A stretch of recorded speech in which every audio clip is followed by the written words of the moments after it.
ಪಾಲಕಿನ crispy dosa ಮತ್ತು ಒಂದು ರುಚಿಯಾದ ಚಟ್ನಿ ಇವತ್ತಿನ ರೆಸಿಪಿ. ನಮಸ್ತೆ ಫ್ರೆಂಡ್ಸ್, ಗುಡ್ ಫುಡ್ ಲಂಚ್ ಚಾನಲಿಗೆ ನಿಮಗೆಲ್ರಿಗೂ ಸ್ವಾಗತ. ಪಾಲಕ್ನ ಪರಿಮಳದೊಂದಿಗೆ ತುಂಬ ರುಚಿಯಾಗಿರ್ತದೆ ಈ ದೋಸೆ. ಹಾಗೆಯೇ ಮೊದಲನೇ ಬಾರಿ ನನ್ನ ವೀಡಿಯೋ ನೋಡಿ ವೀಕ್ಷಕರಾದರೆ ದಯವಿಟ್ಟು ಸಬ್ಸ್ಕ್ರೈಬ್ ಮಾಡಿ.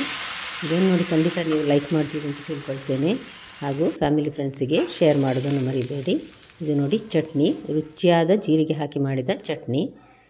ಇವಾಗ ನೋಡಿ, ಒಂದು ಗ್ಯಾಸಲ್ಲಿ ನಾನು ಸ್ವಲ್ಪ ನೀರಿಟ್ಟು ಒಂದು ಕಟ್ಟಿನಷ್ಟು ಪಾಲಕನ್ನು ಚೆನ್ನಾಗಿ ತೊಳೆದು ಈಗ ಬೇಯಲಿಕ್ಕೆ ಇಟ್ಟಿದ್ದೇನೆ. ಅದು ಪಕ್ಕನೇ ಬೇಯ್ತದೆ, ಹೆಚ್ಚು ಬೇಯಬೇಕಂತಿಲ್ಲ. ಕುದಿಯುವ ನೀರಿಗೆ ಹಾಕಿದರೆ ಒಂದು ಸ್ವಲ್ಪ ಸಕ್ಕರೆ, ಒಂದು ಅರ್ಧ ಚಮಚ, ಬಣ್ಣ ಒಳ್ಳೆ ಇರ್ತದೆ ಅದರಲ್ಲಿ. ಅದಕ್ಕೋಸ್ಕರ ನೋಡಿ, ಸ್ವಲ್ಪ ಬಾಡಿದ ಕೂಡಲೇ ಅದನ್ನು ತೆಗೆದು ನಾನೀಗ ಒಂದು ಪ್ಲೇಟಲ್ಲಿ ಇಟ್ಟಿದ್ದೇನೆ. ಇದನ್ನೀಗ ನಾವು ಮಿಕ್ಸಿ ಜಾರಲ್ಲಿ ಹಾಕಿ ಗ್ರೈಂಡ್ ಮಾಡುವ, ನುಣ್ಣಗೆ ರುಬ್ಬಿ ತೆಗೆದಿಟ್ಟು ಬಿಡುವ. ನಂತರ ಇದಕ್ಕೆ ಏನೇನು ಬೇಕು ನೋಡುವ. ಈಗ ಸಾಮಗ್ರಿ: 1.5 ಕಪ್ಪಿನಷ್ಟು ಅಕ್ಕಿ ಹಿಟ್ಟು, ಮತ್ತೊಂದು ಅರ್ಧ ಕಪ್ಪಿನಷ್ಟು ರವೆ. ನೋಡಿ, ಅರ್ಧ ಕಪ್ ರವೆ, ಸಣ್ಣ ರವೆ ಇದೆ ನೋಡಿ. ಅದು ಚಿರೋಟಿ ರವೆ ಆಗಬೇಕಂತೇನಿಲ್ಲ. 1 ಚಮಚದಷ್ಟು ಜೀರಿಗೆ ಮತ್ತು ರುಚಿಗೆ ತಕ್ಕಷ್ಟು ಉಪ್ಪು. ಇವಾಗ ಸಣ್ಣಗೆ ಕಟ್ ಮಾಡಿದ ಶುಂಠಿ 1 ಚಮಚದಷ್ಟು ನಾನು ಹಾಕಿದ್ದೇನೆ. ತುಂಬ ಸಣ್ಣದಾಗಿ ಕಟ್ ಮಾಡಿದ್ದೇನೆ ನಾನು. ಮತ್ತು ನಾವು ಮಿಕ್ಸಿ ಮಾಡಿದ ಪಾಲಕಿನ ಪೇಸ್ಟ್ ಇದು. ಇದನ್ನೆಲ್ಲ ಹಾಕಿ ಸ್ವಲ್ಪ ನೀರು ಹಾಕುವ, ಸಾಧಾರಣ ಒಂದು ಲೋಟದಷ್ಟು ನೀರು ಹಾಕಿ ಇದನ್ನೊಮ್ಮೆ ಹೀಗೆ ನಾವು ಮಿಕ್ಸ್ ಮಾಡುವ. ತುಂಬ ನೀರು ಹಾಕಿ ಮೊದಲು ಮಿಕ್ಸ್ ಮಾಡಲಿಕ್ಕೆ ಆಗೋದಿಲ್ಲ, ಹಾಗಾಗಿ ಸ್ವಲ್ಪವೇ ನೀರು ಹಾಕಿ ನಾವೀಗ ಇದನ್ನು ಮಿಕ್ಸ್ ಮಾಡಬೇಕು. ಇದರಲ್ಲಿ ಮಿಕ್ಸ್ ಮಾಡಿ ನೋಡಿ, ಇದು ದಪ್ಪಗಿದೆ ತುಂಬ. ಅದಕ್ಕೆ ಇನ್ನಷ್ಟು ನೀರು ಹಾಕ್ತೇನೆ ನಾನು. ಟೋಟಲ್ ಒಂದು 4-4.5 ಗ್ಲಾಸಿನಷ್ಟು ನೀರು ಇದಕ್ಕೆ ಬೇಕಾಗ್ತದೆ. ನೋಡಿ, ಚೆನ್ನಾಗಿ ಮಿಕ್ಸ್ ಮಾಡಿ ಇದನ್ನು ನಾವು ಸಾಧಾರಣ ಒಂದು 1/4 ಗಂಟೆ ಆದರೂ ಇದನ್ನು ಸ್ವಲ್ಪ ನೆನೆಯಲಿಕ್ಕೆ ಇಡಬೇಕು. ಇದಕ್ಕೆ ನಾವು ರವೆ ಹಾಕಿದ್ದೇವೆ ನೋಡಿ, ಹಾಗಾಗಿ ಬೇರೆ ಏನು ಸೋಡಾ ಹುಡಿ ಅಥವಾ ಇನ್ನೇನಾದರೂ ಹಾಕುವ ಅಗತ್ಯ ಇಲ್ಲ. ಈಗ ಚಟ್ನಿಗೆ ಏನೇನು ಬೇಕು ನೋಡುವ. ಒಂದು ಇಂಚಿನಷ್ಟು ಶುಂಠಿ, ಒಂದು 2-3 ಬೆಳ್ಳುಳ್ಳಿ, ದೊಡ್ಡ ಗಡ್ಡೆ ಆದರೆ 1 ಬೆಳ್ಳುಳ್ಳಿ ಸಾಕು, ಒಂದು ಅರ್ಧ ಚಮಚ ಜೀರಿಗೆ, ಖಾರಕ್ಕೆ ಬೇಕಾದಷ್ಟು ಕಾಯಿಮೆಣಸು, ಮತ್ತೊಂದು 1.5 ಕಪ್ಪಿನಷ್ಟು ತೆಂಗಿನ ತುರಿ ಹಾಕಿದ್ದೇನೆ ನಾನು ಫ್ರೆಶ್. ರುಚಿಗೆ ತಕ್ಕಷ್ಟು ಉಪ್ಪು ಹಾಕಿ ನುಣ್ಣಗೆ ರುಬ್ಬುವ ಇದನ್ನು. ಇದಕ್ಕೆ ನಾನು ಹುಳಿ ಹಾಕಲಿಲ್ಲ, ಇದು ಈ ರೀತಿಯೇ ಒಳ್ಳೆಯದಾಗ್ತದೆ ಇದಕ್ಕೆ ತಿನ್ನಲಿಕ್ಕೆ. ತೆಂಗಿನ ಎಣ್ಣೆಯಲ್ಲಿ ಸಾಸಿವೆ ಮತ್ತು ಕೆಂಪು ಮೆಣಸು, ಕರಿಬೇವು ಹಾಕಿ ಒಂದು ಒಗ್ಗರಣೆ ಹಾಕಿದ್ದೇನೆ. ಈಗ ನೋಡಿ, ಇದು 1/4 ಗಂಟೆ ಆಗಿದೆ. ಇನ್ನಷ್ಟು ರವೆ ನೆಂದು ದಪ್ಪ ಆಗಿದೆ ಇದು.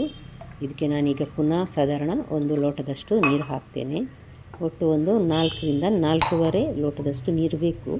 ಇದು ತುಂಬ ತೆಳು ಇರಬೇಕು, ಲಿಕ್ವಿಡ್ ಕನ್ಸಿಸ್ಟೆನ್ಸಿ ಇದರದ್ದು. ನೋಡಿ, ತೋರಿಸಿದ್ದೇನಲ್ಲ. ಇವಾಗ ಒಂದು ಕಾವಲಿಗೆ ನಾವು ಎಣ್ಣೆ ಹಚ್ಚುವ. ಯಾವುದೇ ಎಣ್ಣೆ ಆಗ್ತದೆ. ಮತ್ತು ಸಣ್ಣಗೆ ಕಟ್ ಮಾಡಿಟ್ಟ ಈರುಳ್ಳಿ ನೋಡಿ, ಇದನ್ನು ಸ್ವಲ್ಪ ನಾನು ಕಾವಲಿಗೆ ಹಾಕ್ತಾ ಇದ್ದೇನೆ. ಇವಾಗ ನೋಡಿ, ಈ ರೀತಿಯಾಗಿ ಈ ದೋಸೆಯನ್ನು ಹಾಕ್ಬೋದು. ನಾನು ಯಾವ ರೀತಿ ಹಾಕ್ತಾ ಇದ್ದೇನೆ ನೋಡಿ, ಅದೇ ರೀತಿ ಹಾಕಿದರೆ ಸುಲಭ ಆಗ್ತದೆ ಹಾಕಲಿಕ್ಕೆ. ತುಂಬ ತೆಳು ಇರ್ತದೆ ನೋಡಿ, ಹಾಗಾಗಿ ಕಾವಲಿಯಲ್ಲಿ ಹಾಕಿ ತಿರುಗಾಡಿಸ್ಲಿಕ್ಕೆ ಸಹ ಆಗೋದಿಲ್ಲ ಎಣ್ಣೆ ಎಲ್ಲ ಹಾಕಿದ್ರಿಂದಾಗಿ. ನಾನು ಸುತ್ತ ದೋಸೆದೊಂದು ಸ್ವಲ್ಪ ಎಣ್ಣೆ ಹಾಕಿ ಮೀಡಿಯಮ್ ಟು ಹೈ ಫ್ಲೇಮಲ್ಲೇ ಇದನ್ನು ಸ್ವಲ್ಪ ಬೇಯಿಸ್ತಾ ಇದ್ದೇನೆ. ಇದು ಸ್ವಲ್ಪ ನಿಧಾನ ಬೇಯುವುದು. ಗರಿ ಆಗಬೇಕಾದ್ರೆ ಸ್ವಲ್ಪ ಹೊತ್ತಿಡಬೇಕಾಗ್ತದೆ. ಸಾಫ್ಟ್ ಆಗಿ ಸಹ ತಿನ್ಬೋದು. ಗರಿ ಆದರೆ ತಿನ್ನಲಿಕ್ಕೆ ಇನ್ನಷ್ಟು ರುಚಿ ಜಾಸ್ತಿ ಇದೆ ಅದು. ನೋಡಿ, ಒಂದು ಕಡೆ ಬೆಂದಿದೆ. ಇದನ್ನು ತಿರುಗಿಸಿ ಹಾಕಿ ಸಹ, ಅಂದರೆ 2 ಕಡೆ ಬೇಯಿಸಿ ಸಹ ತಿನ್ಬೋದು, ಅಥವಾ ಒಂದೇ ಕಡೆ ಬೇಯಿಸಿ ಸಹ ಮಾಡ್ಬೋದು. ನೋಡಿ, ಒಳ್ಳೆ ರುಚಿಯಾದ ಪಾಲಕ್ ದೋಸೆ ರೆಡಿ ಆಯಿತು ನೋಡಿ. ಇವಾಗ ನಾನು ಇನ್ನೊಂದು 2 ಹಾಕಿ ತೋರಿಸ್ತೇನೆ ನೋಡಿ. ಇದೀಗ ನಾನು ಸಣ್ಣ ಕಾವಲಿಯಲ್ಲಿ, ಹೊಸ ಕಾವಲಿಯಲ್ಲಿ ಹಾಕಿದ್ದು ನೋಡಿ. ಈರುಳ್ಳಿ ಹಾಕಿದ್ದೇನೆ, ಅದೇ ರೀತಿ ಹಾಕಿದ್ದು ಮಾಡ್ಬೋದು ನಾವು ನೋಡಿ. ಇದೇ ರೀತಿ ಸೌಟಲ್ಲಿ ಸಹ ಹಾಕ್ಬೋದು, ಅಥವಾ ಈ ರೀತಿ ಸಣ್ಣ ಬೌಲ್, ಇದು ಕಪ್ಪಿದ್ದರೆ, ಸ್ಟೀಲಿದು ಬೌಲಿದ್ದರೆ ಅದರಲ್ಲಿ ಸಹ ಹಾಕ್ಬೋದು ನೋಡಿ. ರುಚಿಯಾದ ದೋಸೆ ರೆಡಿ ಆಯಿತು. ನಿಮಗೆ ಈ ವಿಡಿಯೋ ಇಷ್ಟ ಆಯಿತು ಅಂತ ತಿಳ್ಕೊಳ್ತೇನೆ ಫ್ರೆಂಡ್ಸ್. ದಯವಿಟ್ಟು ಲೈಕ್ ಬಟನನ್ನು ಪ್ರೆಸ್ ಮಾಡೋದನ್ನು ಮರಿಬೇಡಿ, ಹಾಗೂ ಸಬ್ಸ್ಕ್ರೈಬ್ ಮಾಡೋದನ್ನು ಸಹ ಮರಿಬೇಡಿ. ನೋಡಿ, 2 ದೋಸೆ ರೆಡಿ ಆಯ್ತು ಇಲ್ಲಿ. ಇವಾಗ ನಾನು ದೊಡ್ಡ ಕಾವಲಿಯಲ್ಲಿ ಮಸಾಲೆ ದೋಸೆ ಮಾಡುವ ಕಾವಲಿಯಲ್ಲಿ ನಾನೀಗ ದೋಸೆ ಹಾಕಿದ್ದೇನೆ ನೋಡಿ, ಅದೇ ರೀತಿ ಇದರಲ್ಲಿ ಇನ್ನಷ್ಟು ಕ್ರಿಸ್ಪಾಗಿ ಬರ್ತದೆ. ಯಾಕಂದರೆ ಇದು ನಾನು ಯಾವಾಗಲೂ ಉಪಯೋಗಿಸುವ ದೋಸೆ ಕಾವಲಿ ನೋಡಿ. ಯಾವಾಗಲೂ ನಾನು ದೋಸೆ ಮಾಡಿ ತೋರಿಸ್ತೇನೆ ನೋಡಿ, ಅದು ಕಾವಲಿ ಇದು.